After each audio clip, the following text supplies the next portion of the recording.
How did y'all meet in the first place? Because y'all have been best friends for so long, but I feel like you know the real story. She don't even know what the real story she know the real story is. I was not. How dare you? Oh. No. Oh, shit. No. Hot take. No, honestly. She think big. I was like, she's thinking the way I think. That just goes to show how lame your mindset. You're open. You're comfortable. And that's why I get really annoyed when like in the. But once you get that feeling, yeah. Damn. Let me shut up. Don't be afraid to be innovative. You know, right. I feel like. So it's like when he's leaving, it's okay. After that, I didn't even need to go that crazy, but.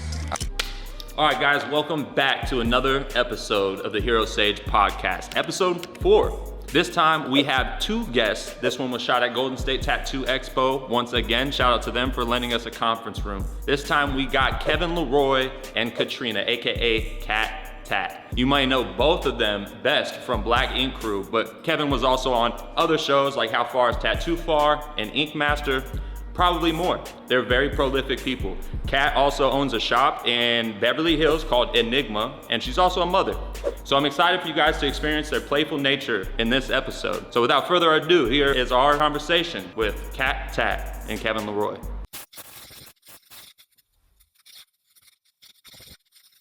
Oh, fuck, we've been rolling. See, that's what I'm talking about. No formal intro. I don't like the formal intros.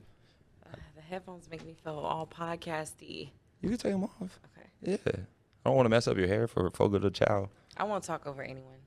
No, you're good. It's not that big a deal. Okay. I really, man, how did y'all meet in the first place? Because y'all have been best friends for so long, but I feel like ever since you started the shop, it's been y'all two, and it's like from the internet perspective and shit, y'all are like, I don't know. You want to know the real story? You want to know the real story? You hated her. Story? You hated her. No. Okay. I thought it was beef before.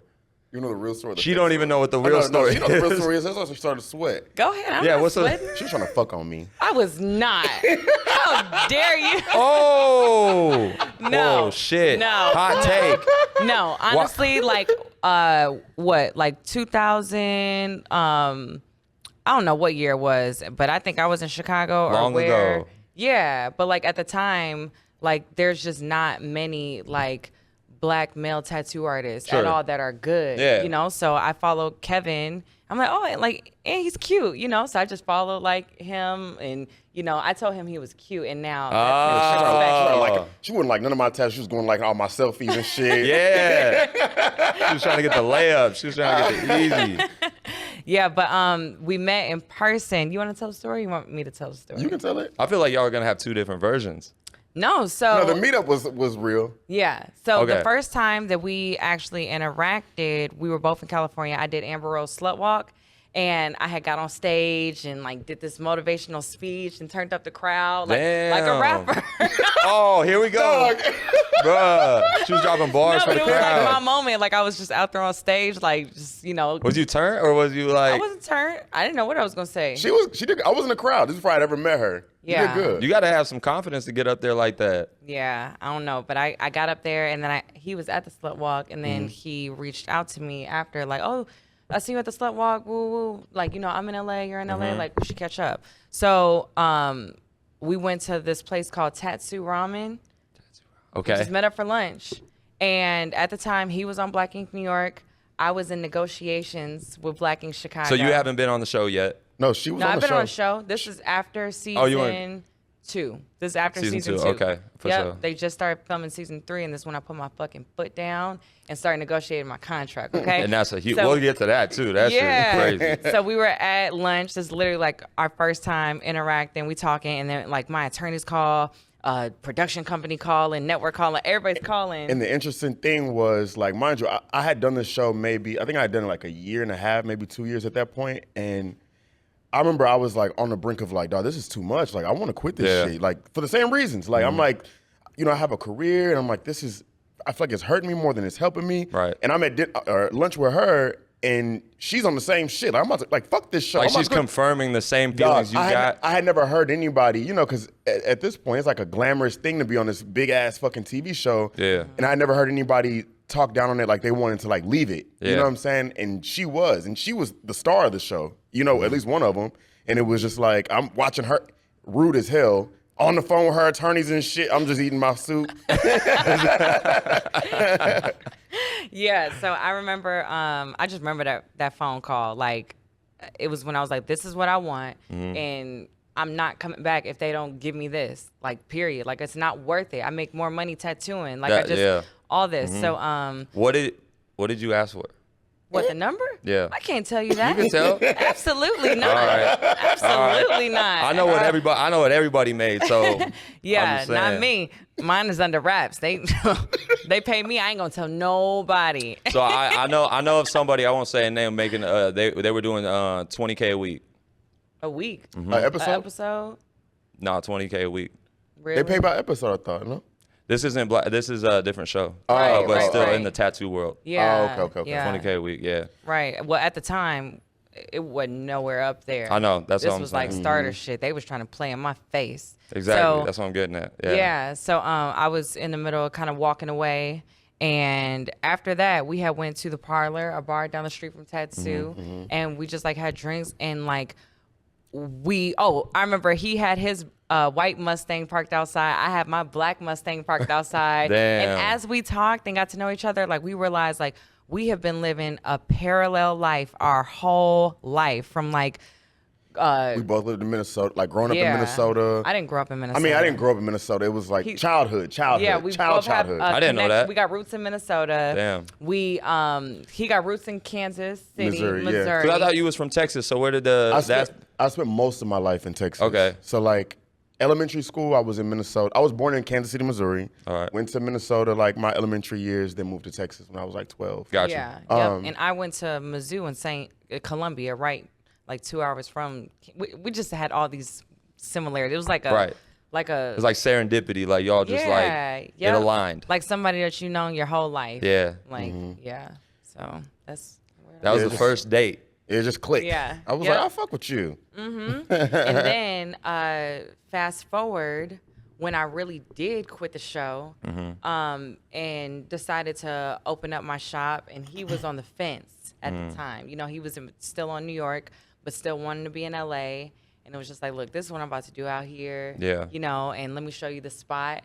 And when he came in there, I mean, it was ashes at this point, like dust. You know, like no I know how it build is, outs, yeah. nothing. Sure. You know, and when he walked in, I just remember him being like, I got chills. Like you I got know? goosebumps. Like you Yeah. felt it. Like walking this empty ass shop. I mean, it was just gutted out at that Yeah. time. But I got goosebumps, and I was like, dog, if you're serious, I was like, I'm quitting the show. I was like, I'm gonna leave. I was like, I'll be here and help you. I didn't take him seriously. I was like, yeah, right. Like That's a big you're move. gonna- Like, why would someone do that? And especially Yeah. walk away from something so big and then just come to something that's just a vision at this point. And like for me, like it was a startup. You know, like Kevin was the first. Like it would be a dream. It would be a dream to have Kevin work with me. And you didn't have no one else lined up or I nothing? did. Oh, you did? Yeah, I had a okay, whole you had lineup, but Kevin was like on the top. But it was, you know, I knew he was too big, you know, and I knew he was about to go film and everything. So when he came and was like, I quit the show. Like, Did you I'm do it here. just like that? Like you like, I quit. They called me. They were like, hey, we got your flight to come to New Orleans to film. This is the next season. I was like, I'm not coming. I'm not coming. They called me for like a week. Like, was just like, just come. Because I started doing the same thing. I just throw out a number. I was like, if y'all pay me this, I'll come. Yeah. I knew they wouldn't come. But you did Like, some ridiculous shit. Astronomical. Yeah. And they're like, Kevin, you know we can't do this right now. Just come down here and we'll negotiate when you get here. And they try to shoo it off too, Yeah. like it's no big deal. Like, I'm not you know, I'm not coming. we'll talk later, whatever. Yeah. Yeah. And that's all she wrote. He's been my right hand. Well, people say right hand because most people right-handed, but I'm left-handed. I'm left-handed too. So he's been my left hand, and we've been rocking, and yeah. Damn. So it started out, you thought she was trying to hit, but at what point did it become? No, she was. She No, was I trying to. not. She He was. has No, let me tell you. She had a boyfriend at the nothing. time, too. Damn. Let me shut up. Let me shut up. Hey, we need transparency. I'm with all the Let me shit. shut up. I ain't gonna give y'all everything. No, first of all, that just goes to show how lame my boyfriend at the time was. I was gonna say, who because cares I didn't about know that him. dude? I didn't know nothing about him. Yeah. And I just told my boy, like, yeah, I'm about to go meet up with my friend Kev. And he was like, okay. I'm like, he's a lame. Damn. He's just gonna let me bro. go to lunch with this dude. Don't ask me no questions, nothing. I was about to say, who the fuck is Kev? Yeah, he's a loser. Well, I at mean, least no, you- Kev's not a Yeah, loser. Kev's a loser, man. I don't know, Right, man. right, Fucking right. Loser. Right. Yeah. And then, so y'all been together now for you said six 6 Going years? on 6 years. Yeah. March. So the whole time of the shop that you got the shop, Kev's been there the whole time. He has. That's a blessing though, because usually when you start a vision like that, it's so lonely, it's so alone. And even if you do hire artists, like you said, you already had like a lineup of some people, but it's like having your ace, like your like you said, your left hand person. Yeah, I've been blessed. Like I couldn't imagine. It's unthinkable, like how smooth this journey has been and how smooth he has made this journey. Yeah, it was really just because we had the same goals. Like it was like for me, Black Ink was like a step. You know what I'm saying, to get to the next level. I knew I wanted to be in LA. I knew I was like, I want my family to be in LA. It was like, shit, if we had a show in LA, that would be perfect. Perfect. You know what I'm saying? But you were just taking what you were offered. So you went to New York just for the show. Just for the show, Okay. yeah. I did live in New York for a little bit before. Okay. But then I moved away, and then that's when I got cast for Ink Master, and then came back for Black Ink. But I was just like, she think big. I was like, she's thinking the way I think. So it was just like, all right, like, yeah, I'm gonna rock with you until we reach these goals. Yeah, like we're gonna make a poppin' ass, minority-owned shop in fucking Beverly Hills and make that shit, hit. You know what I'm saying? Like, start doing conventions with the shop and shit. It was like, look, I feel like we reached all of our goals like within like 6 months. We did. 6 months. No. I mean like recent. Like we checked them all off. Oh, I get what you're saying. I get what you're saying. Yeah, and that's crazy because, well, how long did the build out take? Because that must have took some time. Yeah, that took some time. We were tattooing, and there was one finished room in the back. Oh, and you were just trying to do whatever you could out of there. Yeah. Yep. And everything just came together like one by one. Like I remember like doing a tattoo to buy each stations because I wanted the big stations, like the ones, not the $150 ones, the big bulky ones. So what do you guys use for stations? Are you talking about the Husky? The Husky, tool chest, yeah. The big one, and does it have like the open top thing or what? No, I'm just trying to think of which wood top. Oh, okay, got you. Yeah, because I use the same. I use the big bulky ones. They're like a rack a piece, and they're like heavy as shit. Yep. Like they're so heavy. Yeah. And how many stations did you have in there? 6. 6. Yeah, now we got more because I got rid of the big bulky ones, so now we got 8 of the regular ones. Yeah, so I know. Yeah. Now I was thinking, I was like, damn, could I fit more? But sell them on OfferUp if you want to switch. I have fucking 12 of them. Oh. And it is, I mean, I'm just looking at all the material, the metal. I'm like, damn, I got hella shit in here. Right. So if I was going to switch up, even if I wanted to buy like new armrests or something, I provide everything for the artist. So it's like, you got to pay for it 12 times and it's hella expensive and shit like that. Yep. But it's always worth it because I went ambitious too. Like in Sacramento, there's definitely not no crazy shit like that, right? And I could have moved to LA, which I had thought about, but I don't know. I had all my ups and downs in Sacramento, and Sacramento's on the up and coming and stuff. And I felt like if I was a part of that and I kind of like stuck to that, I wouldn't regret it.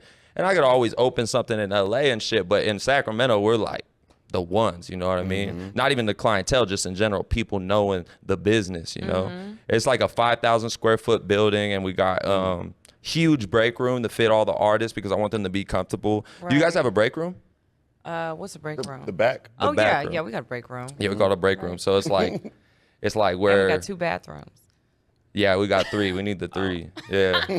Well, I went fucking crazy, okay? I went like, I didn't even need to go that crazy, but I guess I was just trying to, I didn't want to just get a building that was like hella basic. I wanted the building itself to have character. Right. And luckily we got a building that was like standalone, so there's nothing connected to us. The whole building's ours, right? And then I became friends with the owner, so he gave me a deal like, hey, after 5 years, if you want to buy it, I'll let you buy it. Oh, wow. So...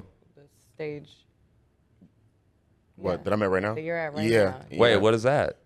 I'm opening a shop in Dallas. And that's already in the works. Well, yeah. I'm moving next month. He's not moving. I mean, I'm getting my apartment there next month. Yeah.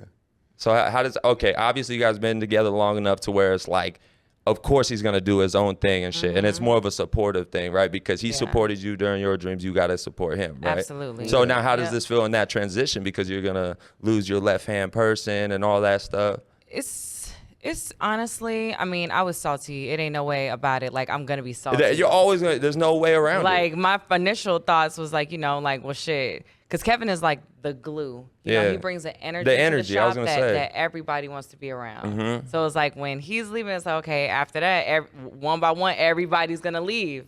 And I might as well close doors. And, that's how you felt at first. Like, that's your initial thoughts. And then, but I just look at it like, it's time. It's the natural flow of everything, right? Yep. Yeah. Yeah. I mean, and that's the thing. Like I said, like we achieved all of our goals, and the way I work is just like if I don't have goals in mind, it's just like what the fuck am I doing, And like as soon as we got greenlit for the show, that was the last thing, and it was just like, all right, now's the time, like open the shop. And even with yours, it's like honestly, it feels like I gotta like do both. You know what I'm saying? Like, it's just, even with Bookie and everybody trying to come and shit, it's like I want to make it to where, because I have friends in Dallas who love coming to L.A., and a lot of friends in L.A. who want to adventure into Dallas. Yeah. And it's just like I told her, it was just like, dog, it's sister and brother shops. Right. You know what I'm saying? They're like, it feed off each other. Artists want to go here and there. Like, it's not like you're taking and then leaving that one empty and all that shit. I feel like that's a real problem with the tattoo industry. I feel like nowadays it's starting to get a little bit more sense of camaraderie, but I feel like a lot of times we naturally get into competition, and it's just like, dog, like let's say like Western Ave, like them is like our brothers, you know what I'm saying? And it's just like, shout out to Gunners. Yeah. And to me, I'm like, when you have a bunch of dope ass shops working together, partying together, making money and shit, it's just like I feel like you built this thing that everybody wants to be a part of. It's bigger than just the 10 people in the shop. It's like, everybody wants to be a part of this. You know what I'm saying? And when you go with the intentions that I know I've had and that Kevin's had, and I've seen things go way left in the past with other people's just intentions when it came to that shop. Oh, you're leaving in this and this and that. Yes, but when you go into things like the way that we are naturally doing it, like it just grows. Right. So like that little fear that I felt, it's just like, no, like this is a good thing. I'm like, talking to my husband, like, so what's up? We gonna get a place in Dallas? Like, what's up? Like, seriously, you know what I'm saying? So it's just like, I told him, because before I opened my shop, I never wanted to open a shop, So the second it's a lot. It's like, do you really want that responsibility type thing? Yep. And that was over the past 6 years, like he's never talked about it. But once you get that feeling, it's right, and I told him, like, just follow that. Like, Kevin's huge. Like, Kevin is huge, and I think he's going to do something amazing in Dallas. And not to mention, I feel like Kev isn't the type of person that would just wake up one day and then have this like little emotional tinge to make you just drop everything on a random day. Right. You strike me as like a consistent person with your attitude and your and like with your friends and stuff. He's a Capricorn. Yeah, so so like I know people that like, and that's the shitty thing about being an owner or a boss, right? Is like you are dealing with artists that have emotions, and like they could just wake up one day and just not be feeling their life or feeling what they're doing, and you have to basically be at the whim of whatever their emotions are. Exactly. And it's like the consistency isn't there, and you want it to be, but like not everyone is going to be that consistent, and that's why y'all are so cool for so long. But you can't have that type of relationship with everybody because they're not consistent enough, right? Yep. And so I feel like when it comes to the time where you're like, oh, I want to open a shop, and you actually say that out loud to her, that's a dead ass serious thing. Because it's not like you just randomly feel that randomly. Right. It must have been calling to you for a while for you to be like, hey, I want to go do this. Yeah. And it's crazy because it was just like one of the things like she said, I never really wanted to open a shop before. It was just like, dog, I do good by myself. You know what I'm saying? Like, because I know everybody thinks that it's just like, oh, you're a tattoo artist. Why don't you open your own shop? It's like, it's these are two separate things. Totally. You know what I'm saying? And like you said, for that exact reason was a big reason why I never wanted to. Is like I'm like, I don't want to deal with too many people. I don't want to have to like wrangle cats. It's like and all children. This shit. Yeah, I don't want to have to do that. But then, honestly, it was a year ago when I really initially got the idea to want to do it. Was when we did San Diego Tattoo Convention. Right. And we did San Diego. Then we came here. Then we went to Philly. We just started doing all these conventions. Never done them before. And seeing responses from people who I don't get to typically see because I live in my own little bubble. Yeah. And seeing people like, damn, like, keep doing it for us. Keep going. Like, I've been watching you and following you for this long and blah, blah, you know, and it's just like, damn, you know, and even like here, like talking like a Nico Hurtado or something, he's like you got a responsibility, like you're showing up for, you know, he's like I'm Mexican. There's a lot of people, young Mexican who look at me and I'm like, he's like, I know it's the same for you. And I'm just like, dog, like that's the driving force where it's just like, you know what, like aside from how I feel about, you know, want to open a shop or wrangle cats or deal with personalities, just like, all right, if you were to open a shop, how would you run it? You know what I'm saying? And it's just like, what kind of personalities would you allow in your shop? Like, it's like having a house. You know what I'm saying? And just being weary of that. And honestly, like, because I've really worked, I've worked at a few shops before, but really two main ones, which is Perception with Zach Singer and Enigma with you. Both shops was there from ground up. And I got to see. You learned a lot from those processes. Learned so much. Yeah. I feel like I've owned a shop before. You know what I'm saying? And it's just like, seeing how, you know, artists can be, seeing what it takes to make an artist happy, me knowing what it takes to make an artist happy, you know, and trying to meet in the middle, you know, and it's just like, I feel like me now, I'm coming in with a lot of experience that, you know, you really can't pay for, you know what I'm saying? So it's just, me now, I feel like it's the right time. Like you said, like when it's the right time, you just know, so. Yeah, for sure. It's when preparation meets opportunity, you know what I mean? Exactly. And it's like some people go before they have the preparation down and they just think, like you said, they just think it sounds so cool to have a shop. Like, oh, it's some boss shit. I'm going to be a boss and all that stuff. It is 100% not even like that feeling. Like that's hella glamorous and shit. It's sounding, but really it's like no longer is it you're going to just worry about tattooing, grabbing your money, and then going home and then doing whatever you want. It's like you don't get to go home and have that peace. You gotta focus on everything, think about everyone's emotions, and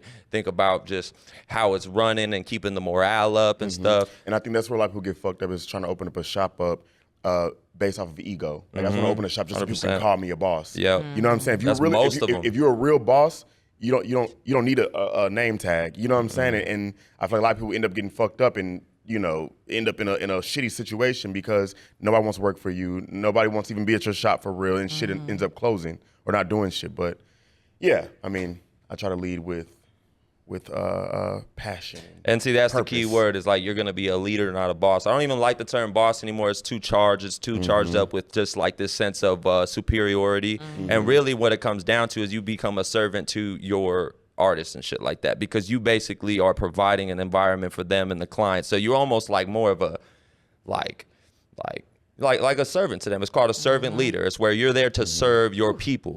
Can I give you your flowers too? Because I will see. I think I met y'all. I think my first time meeting y'all was 1 year ago here. Yep. You had the booth, and it's like, I know you're like, seeing you tattoo, I know your style, and seeing a lot of your artists, I'm like, I see the influence, and it's just like everybody's so cold, so smooth. And even when I watch your podcast and see how you're really good at explaining things, and I feel like it shows with everybody that you work with. Right. You know what I'm saying? Where it's just like, I feel like that's the way that it should be, where it's just like you become an open book and you pour into everybody, and then in turn they pour into you. 100%. And I feel like that's how the shit should work. Yeah, 100%. And I don't think there's barely any shops that are like that. I feel like people are like scared of criticism and stuff like that. They're scared to step on people's toes and shit. But in our shop, we dance on each other's toes. You know what I mean? And it's like, I would rather us have the criticism in-house and drop the egos in-house. That way, when we go out into the world, we feel confident in how each of us is performing, instead of just knowing that like, oh, we got a couple like mid-artists, we got a couple this, but I don't want to tell them to do this differently because I don't want to get them upset and stuff like that. If from the gate we all agree that, hey, we're gonna well, like even when I hire people, my whole thing is like, we'll have them guest spot first so that we can feel the energy and shit like that, right? But the main thing I'm looking out for is like, if I tell you to change something about what you're doing, you gotta do it. And you can't have this reaction like, oh, I see you do it that way, but I like doing it like this because this is just the way I do it. If I told you to do something, it's objectively supposed to like change. It's not like an opinion, right? And I'm like, anything I'm gonna give you is gonna help you, and I see it clear as day from a third person point of view. And I feel like there's a lot of good tattoo artists, but not everyone's a teacher. Like, it's how you go about it. It's how you put your emotion aside, your ego aside, so that you could tap into the way they learn best, right? It's like in a relationship when you have to know your lover's like love language, right? You got to know their love language about how they intake information and how they hold on to it and keep it and utilize it, not in a way that's like, oh, he keeps telling me what to do and shit. No, it's like they're grateful to get that type of information because they know I'm just there to make them better, right? And in turn, it's like they go so fast. Like I could take someone from mediocre, whatever, and I could in 6 months you could change their life, right? And I guess, thank you for the kind words, by the way, but I guess the only thing that when I started the shop, my idea was make the environment so dope and the situation so dope that no one would ever want to leave. Now I realize it's unrealistic. It doesn't matter who it is. It could be your right hand. It could be your best friend. It could be the person you never thought. Everyone has chapters in life. And you have to respect their story and their life because in their point of view, they're the main character. In your point of view, you're the main character.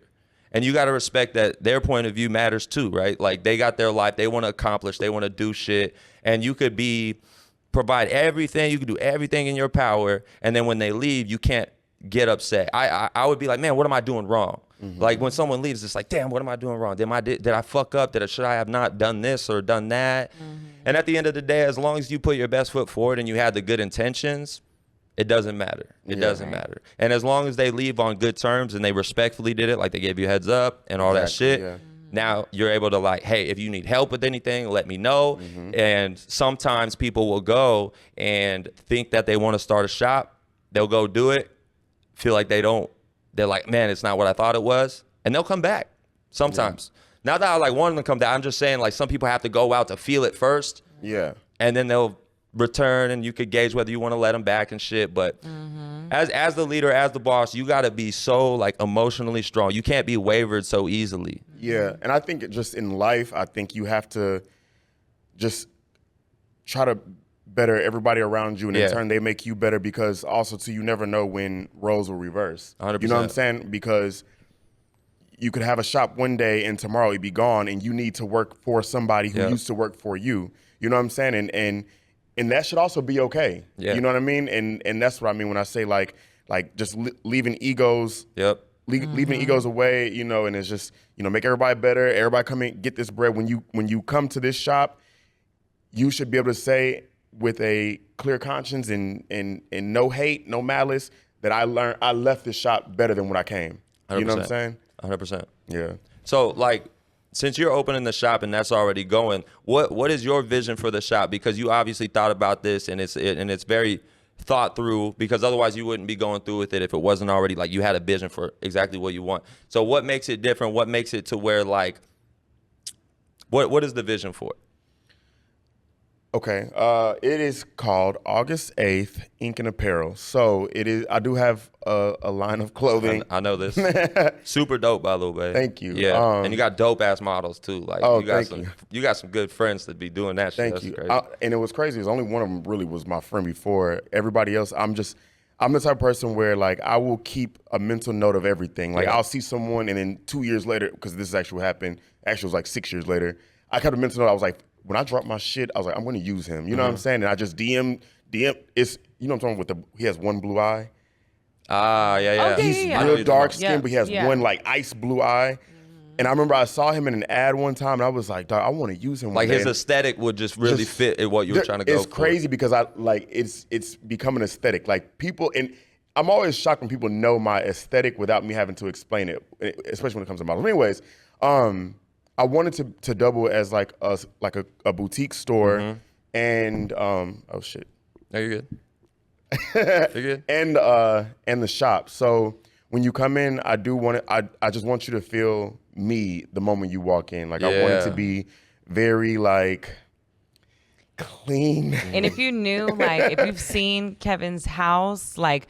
I know there's hella plants. Lots of plants. Give me lots of plants. Yeah, like his influence is like, you'd be like, oh, this is Kevin. Like just from everything. Like, I'd imagine it's like a very set energy lights. There that like you could feel when you come in. I want you to feel at home. I want you to be like, damn, this is some nice ass shit, but at the same time, feel at home. You know what I'm saying? Yeah. I definitely want it to be a place where people feel like they can come and learn. like you said, don't come in here if you feel like you already know everything. Yeah. I can't use you. I don't have anything. You know what I'm saying? Even if you are cold as fuck, even if you're better than me, if you feel like you can't learn, I can't use you. Yeah. That's first and foremost. I just want to be a place for education. Like my mom's a teacher. I feel like I just internally just have that. Yeah. And I feel like I've accumulated a lot over the years that I feel like I have to offer. And so, like, more than anything, I just wanted to be a place where people can come, like you said, like at your shop, and just get educated. You know what I'm saying? Like, and create a hub. And that's another thing too, because LA is cool. I love it, but Dallas, just like you said about where you're from, it's on a come up, and it's something that I feel like I have to go back home and make it there. You know what I'm saying? And especially too, just Dallas is centrally located in the country. You know, it's people that come from like when I have like a seminar in LA, people coming from all the way down the East Coast, all the way to LA just to get the knowledge. I'm like, okay, well, I can kind of put it in the middle, and kind of see what people do. Yeah, I bet going back to Dallas makes it feel like full circle. Oh my God! Because like you spent a long time in LA, and at the time you wanted to go to LA because you was in New York, you wanted to go to LA, and you got to absorb probably more than enough LA than you need. Exactly. And now going back, that's like a full circle moment for you. And you probably left it all on the table in LA so that you didn't feel like you needed to go back or left something unfinished. Yeah, that's basically like when I'm in LA right now, like tomorrow when I'm driving to work or whatever, I feel it. I'm like, I've done everything I've come here to do. You know what I'm saying? I feel like there will be a time where I feel like I may have to come back, maybe open up a second location out there. So I don't know, but right now I feel like everything that I'm supposed to be doing is in Texas. Yeah. And it's funny because the few people who I've told about this shop in Texas that I'm coming back, like, they can't believe it. I've never had more support from anything I've done. And I like to say I've been blessed to have done a lot of things, but I've never experienced the amount of support from just a few people who I've told that I'm doing this. Yeah. And just that is enough for me to be like, okay, yes, that is what I need to be doing. That I need to be out there. Like LA is, that chapter is temporarily closed for right now, but yeah.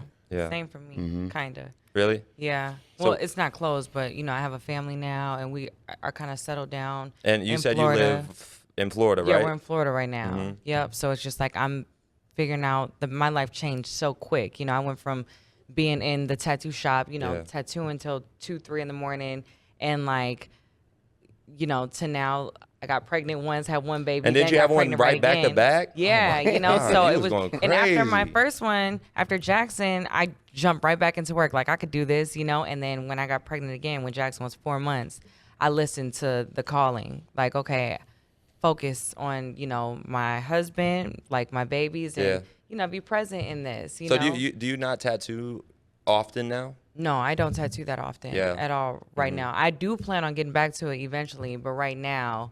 Listen, I respect it. I mean, it's a bold place. move to go do that, especially when you're so used to the tattooing and the art being your whole life. Right. And I know everybody, for so much of everyone's career, it's so tunnel vision. It's so just tattooing. I don't care if I go till 2 a.m. And then you just like a lot of stuff in your life gets left behind, like your health and like your body and all this stuff.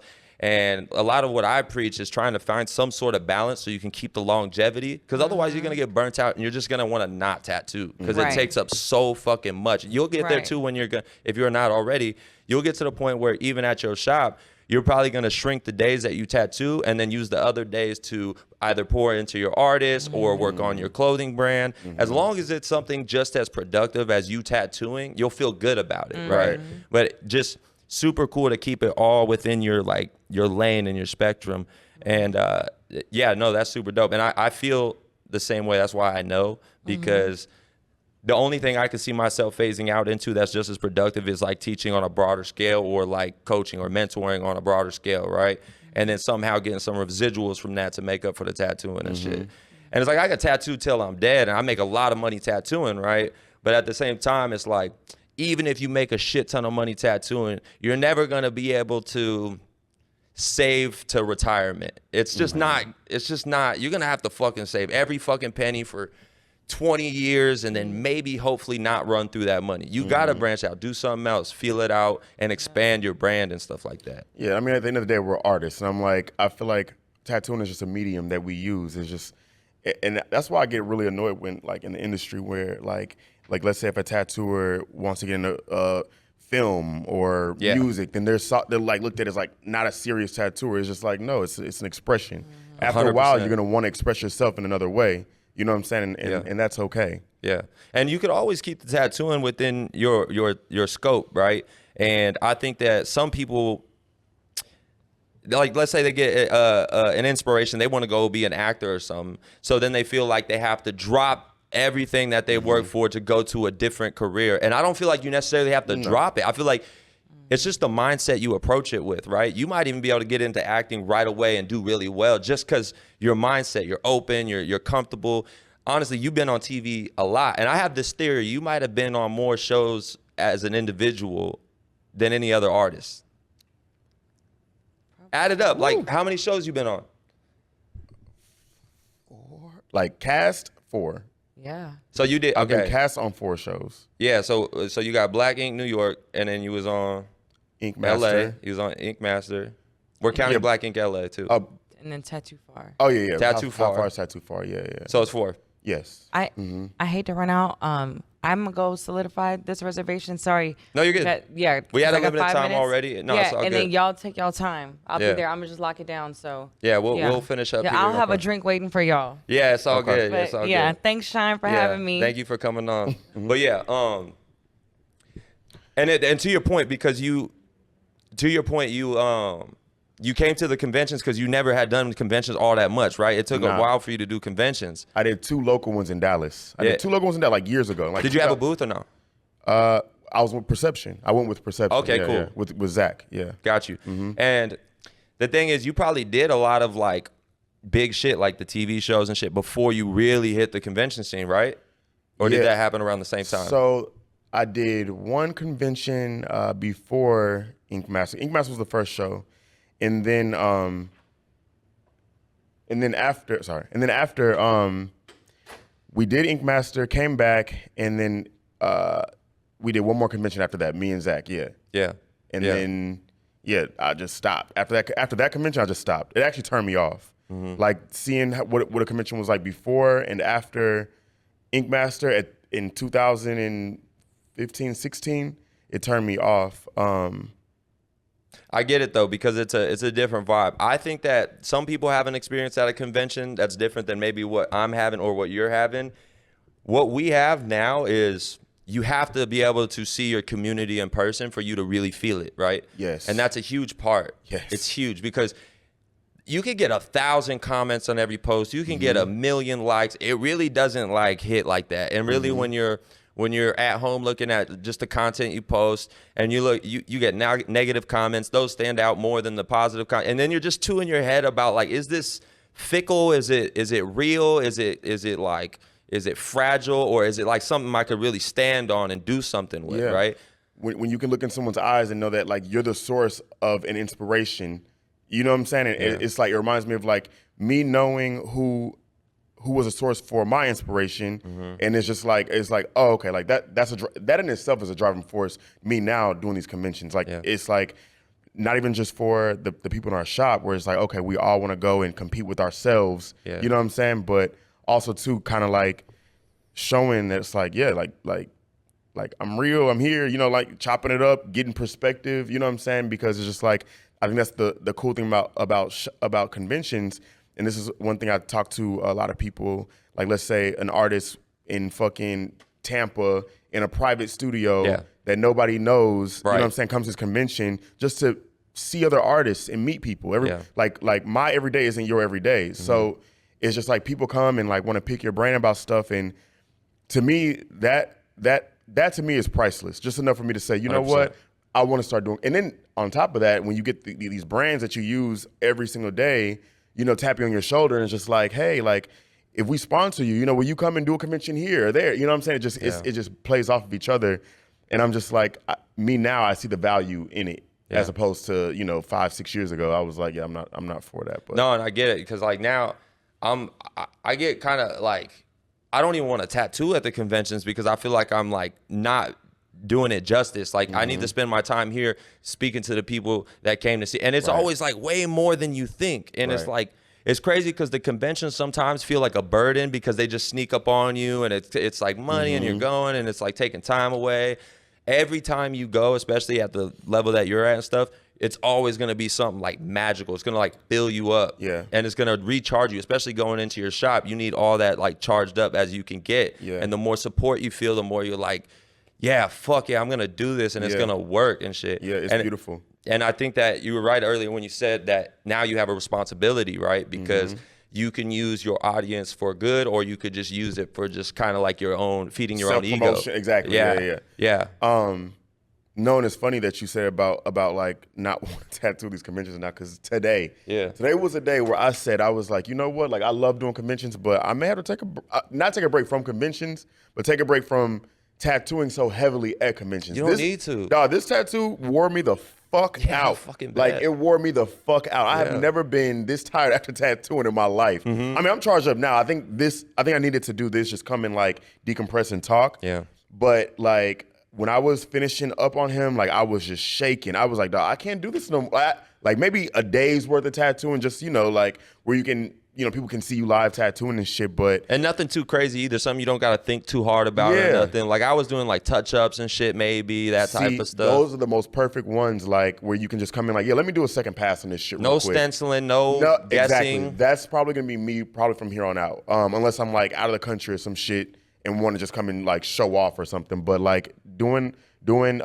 domestic conventions, I'm like, I want to do that. I just want to come, talk, chop it up, network with people. Because especially this convention too, I was kind of mad that I couldn't really get around and see everybody's work. Because when they were come across that stage, I was like, fuck, like, I miss these people doing this shit. It's some crazy shit. Yeah. And I was just, for the 10 minutes they were announcing, I was just really inspired. Like, damn, I want to go home and do some cold shit. Yeah, do it at home and then bring it here. But yeah, and I think that's the move for people like us and shit, because I feel like you're doing a disservice to your community by not being available to talk to them and stuff. And I know that sounds like you're like a servant, but at the same time, like, if you're gonna have that life and play that role, if you want to embody that role, then you do have a responsibility to it. And it's work. It's a different type of work than other people are used to. Yeah. And it takes a special kind of person to take on that type of role, because not everybody is that like social and empathic and someone who could tap into what exactly they're feeling without just shooing them off as like someone that's just like in your bubble or something. You're like, oh, hey, thanks, or you know what I'm saying? Yeah.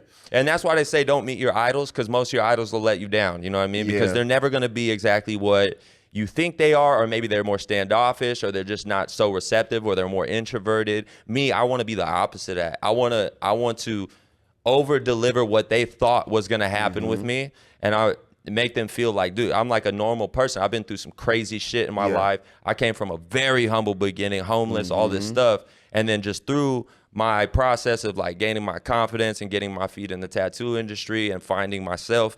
And since I was able to do that in front of an audience, they all feel like they're connected. And it's like, I want them to feel that connection. So I'll stop and talk to someone for a fucking hour. No, seriously. And that's a thing that kind of, I'm not gonna lie, pisses me off about a lot of people who gain success, not just in tattooing, but like, you tattoo like rappers and everybody and everything. And like, one thing that bothers me is how like, people will ask for this success, and then when you get it and you have people, show you love, because people don't have to show you love. It takes a lot for someone to approach someone like you or me or whoever, you know what I'm saying? And someone approaches you showing you love, and like the audacity, like, how dare you have an attitude? How dare you not want to be real? How dare you be cold? You know what I'm saying? And so to me, it's the same thing. Like, I love, and to me, I'm like, when someone comes to me and expresses, their affection for me or my work or whatever, it's just like, like I owe you a conversation at least. You know what I'm saying? Like, if I have the time, you know. But yeah, I think these days, people glorify the wrong thing. But that's also why I feel like even as the generations go on, this next generation, because there's a generation after us now, which is crazy to feel like, because I was always the young, you was always the young, and now it's like, bro, I feel old. That's like, a mind fuck. There's people that are like born with TikTok, and like I'm still trying to all that shit, right? But at the same time, it's like I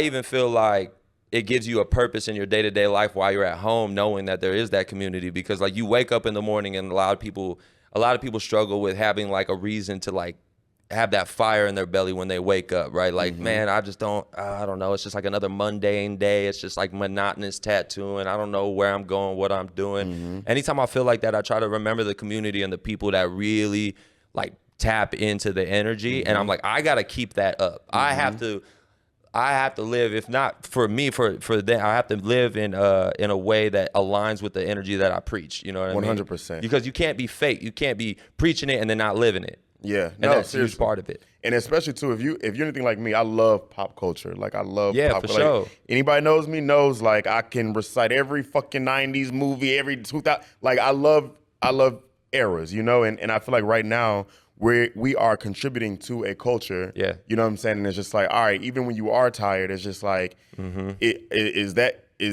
is that how you're gonna be remembered? As like, oh, okay, you're just. I mean, not to say anything's wrong being tired, because definitely get your rest. For sure. But like I tell our apprentices, just like, you will never be able to outwork me. You know what I'm saying? And that statement may or may not be true, but that's the mindset I have. You know what I'm saying? And even if work is me at home, just like thinking about a concept or what I want to do, is just like. It's never ending. It's just like you're contributing to a culture. Yeah. You know what I'm saying? I just feel like that's something that everybody should take serious and do your part. Yeah. You know what I mean? Yeah, and I feel like our roles that we play, I see the future going where like tattooing is more integrated with pop culture or more integrated with whatever culture is seen as at the time, because so much of the conventions and all of that is played off of the old tattoo culture, and it's like always ran by some like older white dudes and all this shit. And I feel like the next step for tattooing is to be integrated with culture more, and not like, because every convention they have entertainment, but the entertainment is like they're swinging from hooks on their backs, they're sword swallowing. It's like keeping us in the carny area where we're just like showpieces, and it's just like, oh, look at these crazy fucking people. When really there's very respectable people doing this shit, and it's like you got to respect their whole shit, because they're superstars in their own right, the way they live, the way they preach, the way they do their work and shit. And they're shitting on people that do other shit in different industries, but we're just stuck in this bubble. And I think it's going to take like a group of individuals to make sure that in the future, in the next 10 years, that shit integrates with culture to where tattooing becomes like as if you were a rapper, bro, like as if you were all that. I tell people all the time, this is what I be preaching to younger artists, to our apprentices, all that stuff, is just like, don't be afraid to be innovative. You know, I feel like our industry will try to keep you in a certain area. You know what I'm saying? Like, I won't get into it, but like an Ink Master type situation where it's like, if you don't do shit the way the old tattooers do it, then you're doing it wrong. It's just like, dog, I come from a generation where, like, right now, I think like the hot new thing is like AI, and everybody's like, is it good or is it bad or whatever? To me, I'm like, dog, it reminds me of when we first started getting social media. I come from that era of tattooing. Like, I've been doing 17 years where social media is now being introduced, and now it's not just word of mouth. What are you going to do with it? You know what I'm saying? And I was coming up in the era where, like, you know, a tattooer was only supposed to post their tattoos. Don't post a selfie. What are you posting a selfie for? Who do you think you are? No, I used to post selfies. I'm on a trip. I'm doing this and that. I'm posting everything. I want people to know when you see me, I want you to know who I am. And it got to the point where I used to get so much backlash from that shit. And then, you know, I fast forward now. Everybody's doing shit like that. And I tell people, because even back then, I'm like, that's what got me booked. That was for me to get booked back then. And I did. I used to stay booked. I was more booked than half people talking shit. You know what I'm saying? And that's why I tell younger artists now, is just like, whatever it is, whatever that is that, you know, maybe the industry's not doing it. If it feels right, do it. You know what I'm saying? Because you might be changing some shit. You might 100%. Be onto some shit. So it's just like, I'm the type where it's just like, I am set in a lot of my ways, but at the same time, again, like I'm all about growing. You know what I'm saying? Like, doing these fucking TikToks and shit, that's probably where I draw the line, but that's just tough, bro. It's hard. I don't even align with the way to edit it and the way to just like do it. It's I don't know what it is, bro. And maybe I'll have someone help me with it. But at the end of the day, like, the people that are really good at it, they do it themselves and they know how to do it, right? It's hard to sub out that, because that person you sub out to needs to know how to do a correct, like, eye-catching and something that'll really hit, right? Yeah, this is more my speed. Like I'm Me like, too. out of the new stuff that come out, like podcasts and all that stuff, I'm like, okay, I like doing stuff like this. This is cool. Yeah, and that's why I wanted to get you on, because I knew you would like this type of shit. It's really laid back. It's super transparent, and it's like, even though, like I said earlier, even though you guys got the show and shit, that's not the same as this. This is the clear cut you. If there's anything you needed to clear up about like the show, or like what parts of it were, you know what I'm saying, embellished on a little bit. Yeah. Because like that's the thing with the shows, man. It's like, even when I was on it, I was from the gate very aware about how they could fuck up and mess with my reputation, because they don't ever have your personal interest at heart. They just want to get the result, right? Yeah. And it's like, I was super aware that they could just fuck some shit up or do that. And I tried a little bit to get in there, but I really wanted my work to talk. I didn't want to get into all the bullshit and stuff. And that's why I ended up stopping it. But at the end of the day, I'm glad I did it, because it was an experience. Yeah. And I think you did good. I'm like, and that's the thing I think people get scared of doing TV. I'm like, at the end of the day, it's an experience. Like, if you don't want to do it anymore, just quit. You know what I'm saying? If you're offered the opportunity, it's like, why go through life wondering how it would have gone? It's just I like, couldn't do that. I would hate that. I would regret that so hard. Yeah, just do it. Like, and even now, like me now, and again, that was an experience I had to have to know that, all right, now when a TV show approaches you and say, hey, we want to cast you for this. Okay, like now I have to, because of that first experience. Did you have an agent at some point or no? I do now, but the first couple shows, hell no. But that's a learning experience that you learn about how they try to manipulate and all that shit. But I mean, again, like, it's something I don't regret at all. You know what I'm saying? Like, even the show that we have now, they kind of pay me to be the bad guy. I don't know how they did that, but it's when fine. you're like the nicest dude ever. What the fuck? I'm super nice, but at the same time, like, it's one of them things where it's like I'm nice to everybody. I wish everybody well, and it's like, when I wish you well, and then I know you don't have those same intentions with me, you see a different version of me. Yeah, I bet. You know what I'm saying? So they kind of like honed in on that, which is fine to me, because I'm like, I've done TV before. You guys have never seen me be like a bad guy. If I have something to say, you know, there's a reason why I'm saying it. You know what I'm saying? And they'll almost like respect whatever angle you come at, even if it's in an aggressive angle. They're gonna respect it because they know who you are from before. Exactly, and that's why I'm always cool with it. At first, when I was watching, I'm like, what the fuck? But it's cool now. Like I'm like, it comes with the territory, and you know, it makes for good TV. You know what I'm saying? So yeah. And all those people that might talk shit about, like, even in the beginning time when you were talking about posting selfies, doing this and all that, there's so many people that talk shit. But what I come to realize is a lot of those people actually want to do it. Don't even even the older dudes, they want to do it, but they just have this mental block where they're not used to getting over insecurities that they have, and that's why they project. Yeah, exactly. And it's like, whenever I see someone doing something, I don't care if they're not that. Like, if you're on a TV show or you're trying to do something new on social media or something like that, you got to respect it, because a lot of people don't realize how much insecurities you have to get past to even try to do it. And I think a lot of people don't respect the mental blocks that you have to push through just to try. So when people are saying like, oh, like, you're narcissistic, you're full of yourself, you're trying to, why are you posting yourself? Who gives a fuck? Who the fuck you think you are? I'm like, bro, you have no idea. Like, this takes a lot. This takes a lot to do this. Yeah, and my thing is, am I bothering you? Am I hurting you? No, follow me. Yeah, like, don't watch it. You don't have to watch the show. But that's how you know they want to do what you do, because if they're so pressed enough to comment, they've thought about this. Yeah. It's on their mind. No, I've experienced so much of that in my career. It's not even funny. It's just like, comes with the territory. But yeah, you just keep grinding, keep pushing. Yeah. And the community is worth it for sure. And then all the effort you put forth. And I see it. It's funny, when I first met you, I felt like I already knew you. I don't know why. Yeah, I don't know why. I think it's just because you could feel energy through the thing, and it's not even empathic. Like, yeah, it's empathic, and it's just like, I felt like I could just walk up to you and put my arm on your shoulder and just be chilling, like, where are we going? What are we doing? Type shit. So I'm glad to have you on, and I know we got to get to this thing or whatever, but I appreciate you last minute coming on and shit like that. Always. I gotta come see y'all. Yeah. I'm gonna come see you y'all. should come guest spot or some shit like that. Yeah. I mean, you don't gotta like tattoo all the days. You could just come and do a little tat, and then we'll go kick it. That's what I feel. Yeah. Maybe come during basketball season. We can go to a Kings game and shit. Oh yes, it's actually, lit. Yeah, it's lit. lit. Funny because I wanted to come. I'm gonna come to y'all shop, and I wanted to go see Anthony in fucking Arizona. I was like, I'm gonna just get on the road. Like, conventions are cool, but I was like, I'm gonna start going to actually visiting my friends that I meet here. Do you think you're going to try to do that before you open your shop, or? Yeah, like I said, I'm moving. She don't want me to call it moving. Yeah, you said that a little weird. Well, because it's semantics. I'm going to be in both places. I mean, literally for the last 7 years, I'll spend a week every single month. I spend a week in Dallas for 7 years. So I've always so you're already used to having a foot I've always in there. been bi-coastal, Yeah. but I've always had my one spot wherever I'm at, which has been in LA. Me now, I'm like, all right, I'm just gonna switch it. I'm going to be in Dallas, but I'll be in LA for a week. You know what I'm saying? Yeah.